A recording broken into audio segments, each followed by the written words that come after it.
नमस्कार दोस्तों, स्वागत है आप सभी का आज की वीडियो में। आज की वीडियो में हम करेंगे ट्रायंगुलराइजेशन मेथड और एलयू डिकम्पोजिशन मेथड। ये एक इंपॉर्टेंट मेथड है बीएससी के लिए और एग्जाम में इससे रिलेटेड एक क्वेश्चन बनता है। तो जो हमारा एलयू डिकम्पोजिशन मेथड है वो क्या है, देखो हमारी मैट्रिक्स होती है और जो हमारा मैट्रिक्स में ए हो जिसे हम लेकर चलते हैं वो हमारा होता है ए बराबर एलयू। जहाँ पर हमारा एल है वो है लोअर मैट्रिक्स और जहाँ पर हमारा यू है वो है हमारा अपर मैट्रिक्स। और हमारा जो लोअर मैट्रिक्स है वो हमारी मैट्रिक्स बनती है एल 1 1 से लेकर 0 जाएगी, यानी कि जो हमारे एल डिनोट करता है लोअर को, यानी कि लोअर टर्म हमारी सभी नंबर्स में होंगे और उससे अपर जीरो होंगी। या कह सकते हैं हम कि जो हमारे डायगोनल एलिमेंट्स से नीचे के सभी एलिमेंट्स होंगे उसके नंबर्स होंगे और बाकी के सभी नंबर्स जीरो होंगे। और जो हमारी अपर मैट्रिक्स होगी उसमें अपर वाली टर्म सभी नंबर्स में होंगी और उससे नीचे जीरो होंगी, यानी कि जो डायगोनल एलिमेंट से ऊपर होंगी वो सभी नंबर्स में होंगी, उससे नीचे सभी जीरो होंगी। तो ये होती है हमारी एलयू डिकम्पोजिशन मेथड। और एलयू डिकम्पोजिशन मेथड को सॉल्व करने के लिए हमारे पास टू मेथड है।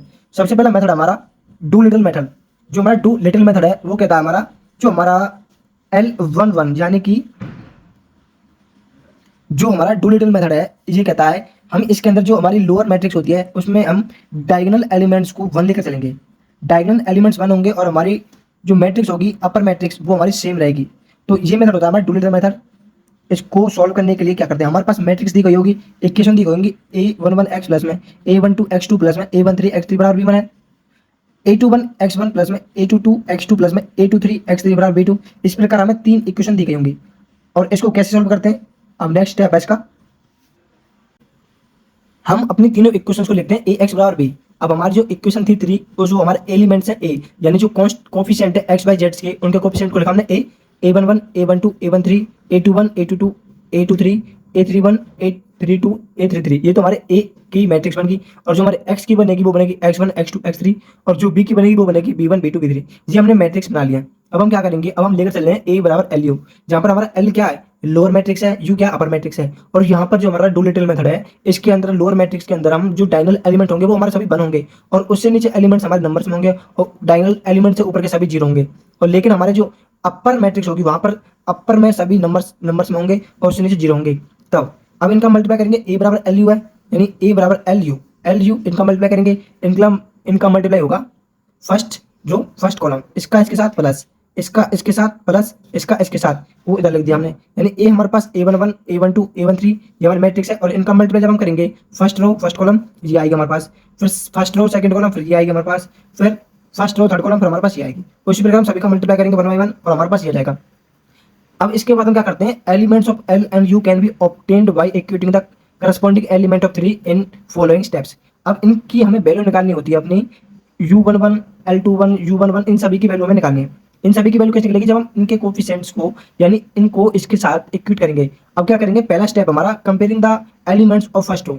अब हम फर्स्ट रो के एलिमेंट्स को कंपेयरिंग करेंगे इससे जो हमारी मैट्रिक्स थी ए की एलिमेंट्स से कंपेयरिंग करेंगे। तो हमारा U11 है वो बोलेगा A11 के कंपेयरिंग, यानी इसको कंपेयरिंग करेंगे इसके साथ, इसको कंपेयरिंग करेंगे इसके साथ, इसको कंपेयरिंग करेंगे इसके साथ, सभी को बनवाया कंपेयरिंग करेंगे, इसको कंपेयरिंग करेंगे इसके साथ, इसको इसके साथ करेंगे, इसको इसके साथ।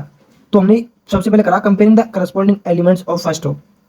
फर्स्ट रो के एलिमेंट को कंपेयरिंग करा तो U11 बराबर है A11 के, क्योंकि यहाँ से फर्स्ट रो का जो U11 है इसके बराबर होगा, ये इसके बराबर होगा, ये इसके बराबर होगा। सेकंड स्टेप है comparing the elements of first column.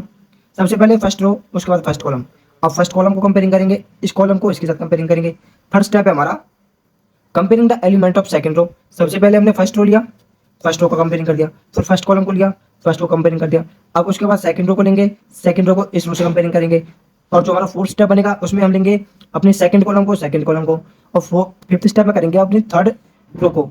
तभी जब हमारे सभी कॉलम और रो के एलिमेंट्स कंपेयरिंग हो जाएंगे तो हमें U11 L21 L31 U11 इन सभी की वैल्यू मिल जाएगी। इन सभी की वैल्यू निकालने के बाद अपनी मैट्रिक्स में हम डायरेक्ट पुट अप कर देंगे यहाँ पर, क्योंकि हमारे पास A बराबर एल यू था, इन सभी की वैल्यू हमने निकाली है। अब नेक्स्ट स्टेप है इसका, अब हमारे पास जो मैट्रिक्स थी वो थी ए एक्स बराबर बी। अब हमारे पास ए की वैल्यू क्या थी, एल यू हम लेकर चले थे एक्स बराबर बी।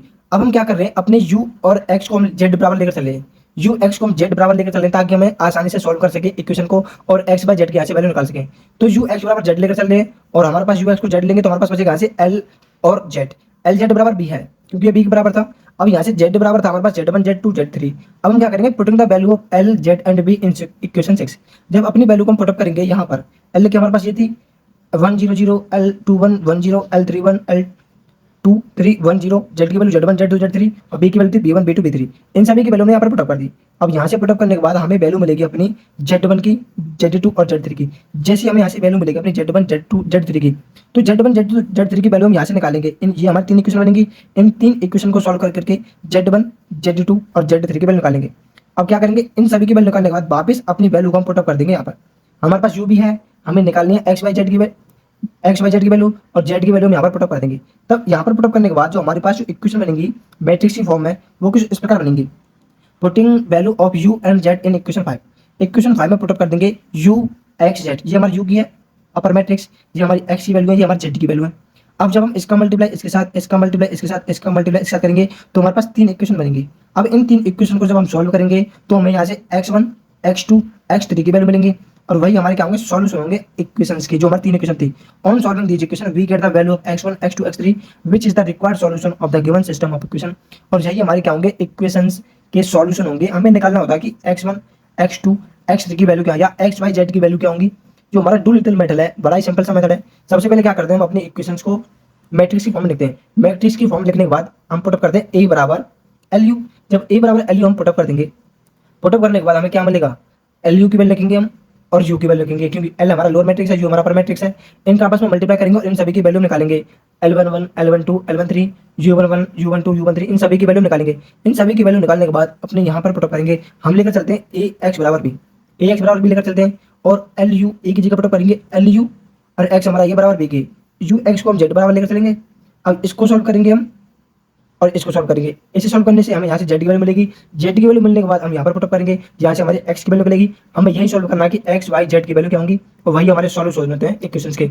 तो दोस्तों आज की वीडियो में इतना ही, मिलते हैं नेक्स्ट वीडियो में, तब तक के लिए जय हिंद।